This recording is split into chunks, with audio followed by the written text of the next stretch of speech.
Thank you all for joining me. My name is Sarah Johns, and I am here to present a persuasive speech on the topic of homelessness.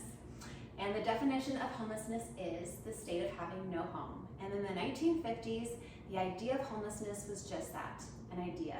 But today, there are over 150 million people worldwide who are homeless, and an estimated 1.6 billion people who are lacking adequate or appropriate housing. Homelessness is a huge, complex social issue. It is an issue that affects communities and society as a whole.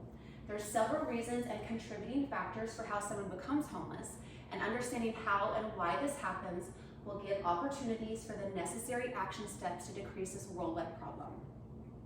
And in the minutes that follow, I will discuss some of the causes of homelessness, and then secondly, I will discuss how the impact of homelessness is on communities and society. And then thirdly, how there are potential solutions to address this worldwide problem in a God-honoring way. So let's take a closer look at this important topic. There are multiple reasons that cause homelessness, including poverty, lack of affordable housing, systemic failures, and mental health issues. The cost of living has increased incredibly. It has gone up 350% since 1970. And with the prices and the cost of living so high, it is hard to save and cover daily costs, which can lead to poverty and increase the vulnerability of someone becoming homeless. The two-way connection between mental health and addiction in homelessness is clear. In the US, about 30% of chronically homeless people have mental health conditions, and having a mental illness or addiction makes a person more vulnerable to homelessness, and it makes it difficult to find permanent housing. And a lack of stable housing exacerbates mental health issues, and so then the cycle just continues. Communities in society through government services have failed to address the racial inequalities that continue to rise.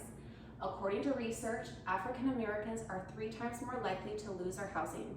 Other minorities are at increased risk due to racial discrimination, as well as a systemic failure in healthcare, child welfare, and correctional services.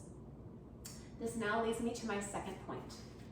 The level of impact from homelessness on communities and society has been very severe and damaging.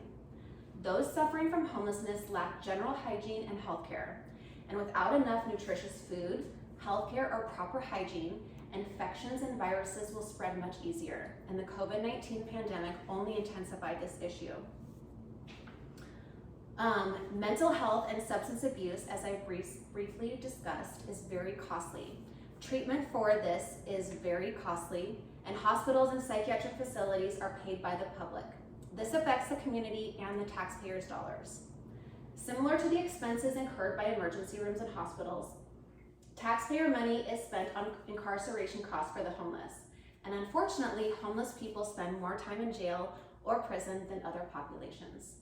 And this now leads me to my third and final point.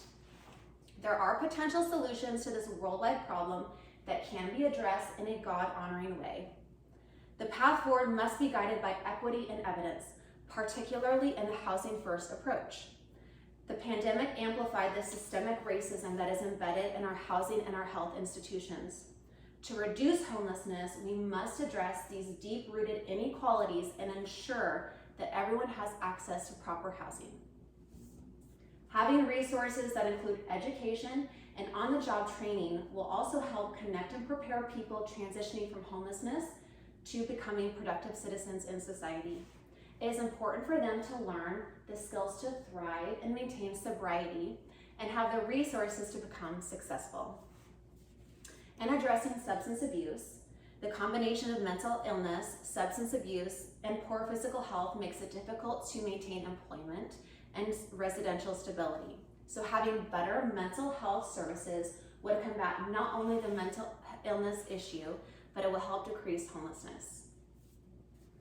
And 1 John 3:17 through 18 says, "If anyone has material possessions and sees his brother in need, but has no pity on him, how can the love of God be in him?